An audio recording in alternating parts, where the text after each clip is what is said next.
안녕하세요. 반갑습니다.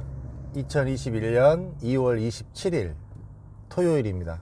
지금 잠깐 사무실에 가고 있는데 보시다시피 차가 너무 안 가고, 그래서 잠깐 이렇게 영상을 켰어요. 최근 이제 지식산업센터에 대해서 핵심적인 부분들을 최근에 생각을 해봤는데요.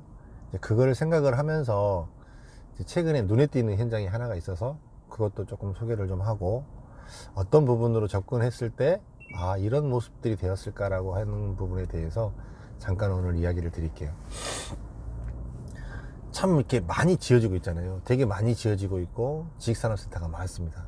근데 이제 시차가 계속 있는 거죠. 쉽게 얘기하면 2016년, 17년, 18년, 19년, 20년, 21년까지 쭉 이렇게 공급이 계속적으로 이렇게 늘어오면서 이렇게 지식산업센터가 공급이 됐잖아요.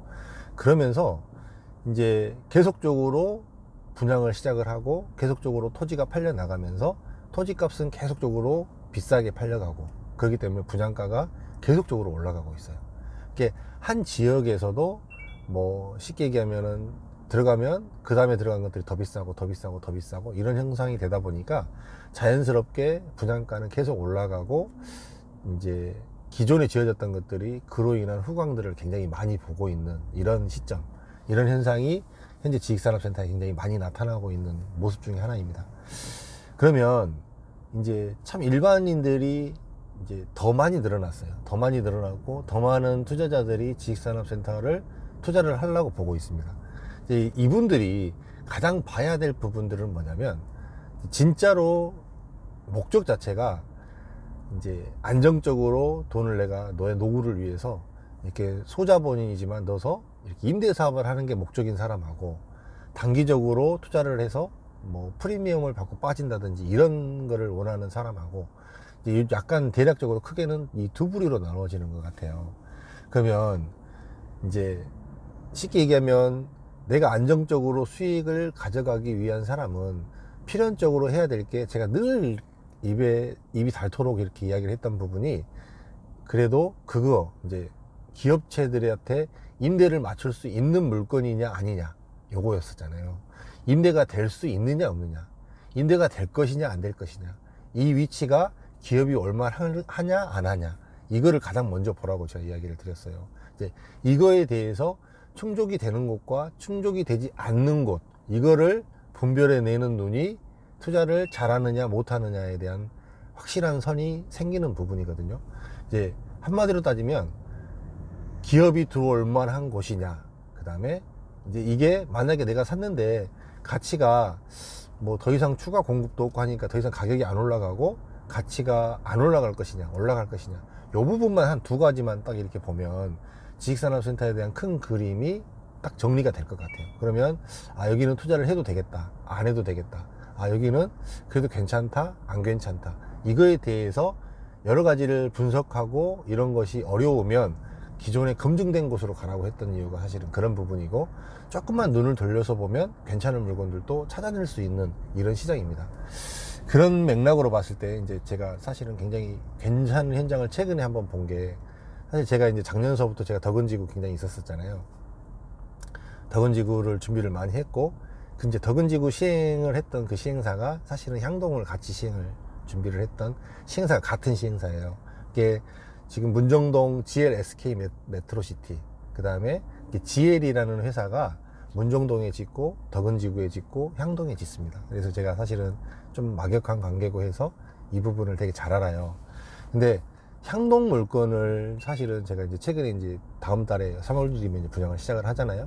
이 3월에 분양을 시작하는데, 여기 도면을 보면 볼수록 참 이제 여기 대표님을 만나서 뵀을 때 이분의 마인드가 뭐냐면, 정말로 좋은 물건을 제공을 하자라는 이런 개념입니다. 이분이 이제 건축가 출신이다 보니까 굉장히 그 부분에 탁월해요.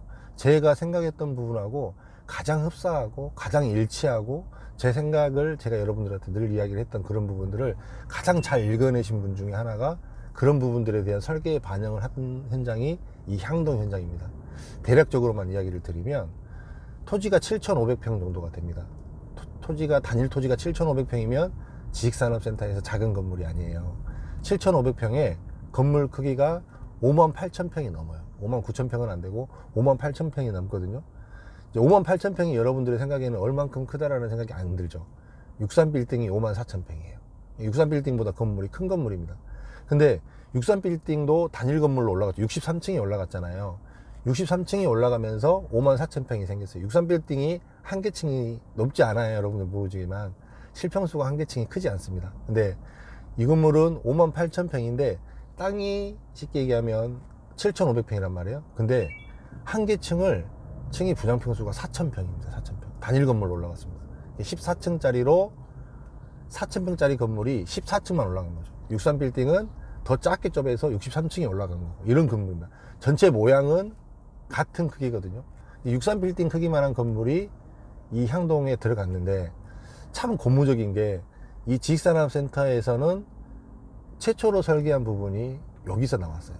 이게 쉽게 얘기하면 이 한 개 동으로 이 4,000평짜리 건물을 짓다 보니까 한쪽 면에서 한쪽 면까지 한 면의 길이가 150m가 되는 거예요. 150m 여러분 한번 생각해 보세요. 건물 한쪽 길이가 150m예요. 150m고 한쪽이 100m예요. 이렇게 큰 건물입니다. 이 건물이 사각형으로 들어갔습니다. 가운데 중정이 있고. 이걸 만들었는데 이제 이 150m가 한쪽이 길이가 되다 보니까 이거를 최대한 잘 살렸습니다. 150m가 이렇게 길게 있기 때문에 150m를 한 번에 쭉 올라가면 한 층만 올라가는 것이 아니라 150m에서 절반을 가면 한 층이 빠지고 더 직진해서 올라가면 두 층이 빠지고 그러니까 한 번 슬로프를 쭉 올라가면 두 개 층씩 올라가는 거죠. 한 바퀴를 돌면 네 개 층이 올라가는 거예요. 두 바퀴를 돌면 쉽게 얘기하면 1층에서 9층까지 올라가는 구도로 설계를 했습니다. 참 이렇게 획기적인 설계였어요. 획기적인 설계였고 더더군다나 가장 핵심적인 부분이 모든 호실들을 다 사이드로만 배치를 했습니다. 이게 전부 다 창가 쪽으로만 배치를 했고 안쪽에는 호실이 단 한 개도 없습니다. 그 다음에 모든 호실 안에 그 호실 바로 앞에 전용 주차 공간을 다 줬습니다. 그 다음에 그 호실 안쪽으로는 전부 다 차가 들어갈 수 있도록 문을 두 개를 내줬어요. 하나는 차가 들어가는 문, 하나는 일반 사무실이 왔다가 평상시에 사람들이 왔다 갔다 하는 문, 이 두 개를 이렇게 내줬습니다. 굉장히 설계를 잘했어요. 거기다가 핵심적인 거는 층고를 전부 다 6m로 설계를 했고요.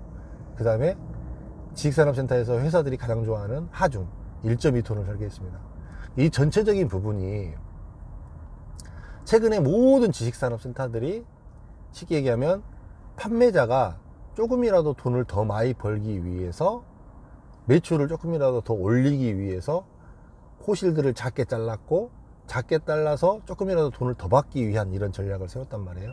근데 이 건물이 유일하게 실제 사용하는 사람들이 실제 사용하는 기업이 정말로 좋아하는 건물을 짰어요.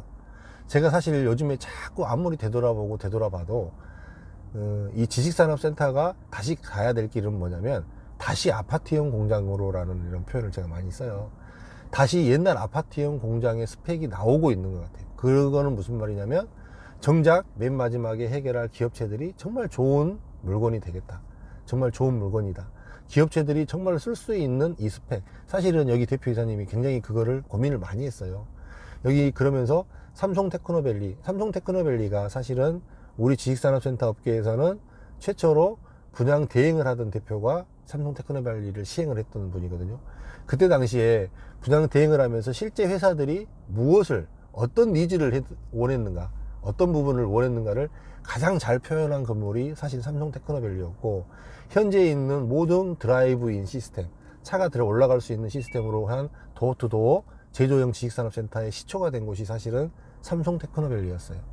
그렇듯이 거기를 많이 가보고 또 보고 그 다음에 지식산업센터가 어떻게 가야 될 부분들을 판단을 해보고 그러고 내린 결론이 향동의 이 지식산업센터입니다. 정말 스펙이 하나하나 따져봤을 때 정말 장난이 아닙니다. 지식산업센터에서 40피트가 사실은 들어가는 곳이 없어요. 사람들은 말은 뭐 40피트가 들어간다 어쩐다 하지만 들어가는 램프 자체에서 걸려갖고 이미 40피트는 들어갈 수가 없습니다. 40피트가 될 수 있는 곳도 지식산업센터에서 거의 없습니다. 사실 도로 쪽에다 대고 거기서 빼서 싣고 다시 안으로 들어가야 되는 이런 경우가 대부분 많은데 40피트가 들어갈 수 있는 조업 공간을 따로 만들었습니다. 굉장히 고무적인 얘기예요. 이게 더더군다나 이제 이런 설계가 더더군다나 더 낫다라고 판단하는 이유는 뭐냐면 갈수록 이 이제 지식산업센터 이제 현재가 이 코로나로 인해서 기업의 변화가 많이 생겼잖아요. 실질적으로 이 코로나로 인해서 가장 수혜받는 기업, 쿠팡 같은 데 봐보세요. 얼마나 어마어마하게 성장을 하고 있어요, 사실. 그런 부분으로 인해서 이제 유통이나 물류나 이런 쪽들이 굉장히 강세가 되는 이렇게 시장이 되었거든요. 그런 걸로 봤을 때는 굉장히 좋은 구도. 실질적으로 이 건물을 한번 봤을 때, 이 건물을 썼을 때 다른 건물들을 못 쓸 수 있는 이런 구도로 만들었다는 거예요. 그 부분이 굉장히 고무적으로 설계를 잘했습니다. 이제 이게 단순하게 설계만 잘했고 위치가 굉장히 빠져있는 위치에 있다고 하면 이렇게까지 제가 좋다라고 이야기를 안 해요. 근데 이 건물이 결정적으로 향동이 어디냐면 여러분들이 잘 아실지 어쩔지 모르겠지만 상암 DMC 바로 옆입니다. 수색하고 바로 붙어 있고요. 그 다음에 고양시로서는 최남단이고 서울 그 마포구하고 바로 인접해 있는, 은평구하고 바로 인접해 있는 이런 입지거든요. 보통 드라이브인이나 유통이나 물류를 생각을 할 때 가장 중점적으로 보는 게 뭐냐면 서울 접근을 얼마만큼 할 수 있느냐를 가장 크게 봅니다. 서울을 하루에 몇 번 왔다 갔다 할 수 있는 거리냐, 이거를 물류에서 굉장히 중요한 요소로 봅니다. 근데 이 향동지구 같은 경우는 바로 지척이 서울입니다. 여기를 올 수 있는 수요는 서울에서 은평구, 마포구, 강서구 쪽에서 넘어올 수 있고 고양시에서 다 넘어갈 수 있습니다. 여러분들이 잘 모르지만 사실은 고양시가 의외로 지식산업센터가 적어요. 다른 지역에 비했을 때 굉장히 적은 지역이고, 또 일반 사람들의 생각에는 고양시는 배드타운이라는 이야기를 많이 하시잖아요. 그렇지 않아요. 생각보다 데이터 상으로 봤을 때 전체 경기도에서요, 서울을 제외한 경기도 지역에서 기업체가 가장 많은 곳이 수원시 다음에 고양시입니다. 2위예요. 경기도가 굉장히 큽니다. 서울을 둘러싸고 있는 이 경기도가 굉장히 큰데 그 중에서 기업체가 가장 많은 곳이 고양시. 고양시 배후하고 그 다음에 서울시 배후까지 같이 올 수 있는 입지. 이거가 검증이 된 곳이 사실은 삼성 테크노밸리가, 그래서 쉽게 얘기하면 공실이 없는 개인입니다.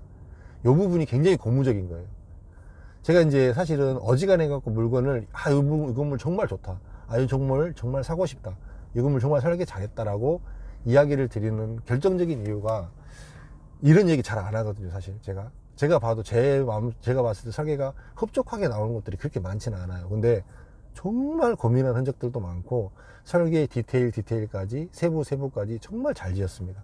잘 설계했습니다. 이게 더더군다나 결정적으로 향동에서 들어가는 첫 번째 지식산업센터입니다. 7,500평 땅에 58,000평.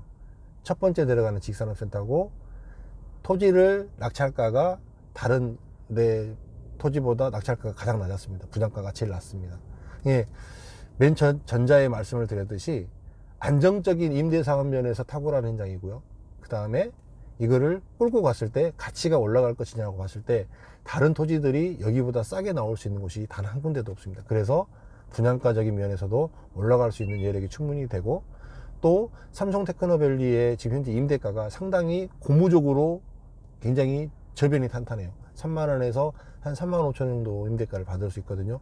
이 부분이면 실질적으로 지금 분양하고 있는 이 가격이 굉장히 안정적인 수익을 줄 수 있는 그런 구도입니다. 그리고 임대를 맞출 수 있는 구도고, 실질적인 건물의 스펙이 굉장히 잘 나왔다. 이런 부분들이 굉장히 고무적이거든요. 제가 이제 요거를 좀 이제 요번 주에 걸쳐서 내용을 조금 도면하고, 이제 왜 이렇게 건물이 좋은가, 입지가 왜 이렇게 좋은가를 실질적인 도면하고 그 다음에 지도하고 이런 것들을 놓고 실질적으로 제가 좀 한 주간 동안 조금 이야기를 해드릴게요. 어지간해서 좋다라고 이야기를 잘 하지 않는데, 기왕이면 참 많은 분들이 잘못 선택하는 케이스가 되게 많아요. 잘못 선택하고 어려워하시고, 실질적으로 여러분들이 지금 굉장히 많이 지식산업센터를 선택을 하지만 명암이 분명히 갈려 있습니다. 누구나 다 좋다고 하지만 사실 지금도 공실을 해결하지 못해서 2년 3년씩 공실기간에 있는 정말 마음 아프신 분들도 생각보다 많아요. 근데 그거는 뭐 때문에 그렇게 공실이 길어질까요? 선택을 잘못한 거고, 입지적인 선택을 잘못했던 거고, 파악을 잘못했던 결과밖에 안 돼요. 이제 그거를 선택할 수 있는 힘. 근데 굳이 정말 제가 봤을 때, 제가 정말 오랜 시간 지식산업센터를 봤을 때 정말로 이거는 확실히 개런티 될 수 있고 좋은 물건이다라고 자신 있게 소개할 수 있기 때문에 더더군다나 또 잘 아시는 분이고 시행하시는 분들이, 그래서 이렇게 좀 소개를 해드리려고 합니다. 좀 여러분들 좀 향동 5블록 GL 메트로시티거든요. GL 메트로시티 향동에 첫 번째 들어가는 지식산업센터, 요거 관심 가지시고요. 제가 자료 좀 올려드릴 테니까 필요하신 분들은 댓글도 달아주시고 개인적으로 이렇게 톡을 남겨주시면 제가 개인적으로 자료 보내드리고 준비하겠습니다. 3월에 시작하거든요. 건물 최근 한 5년 이내에 본 건물 중에서 정말 최고입니다. 최고. 그렇게 잘 건물 설계 잘했고 좋습니다. 저도 또 제가 지금 여기에 지금 강변북로 가고 있잖아요. 제가 집이 덕양구입니다.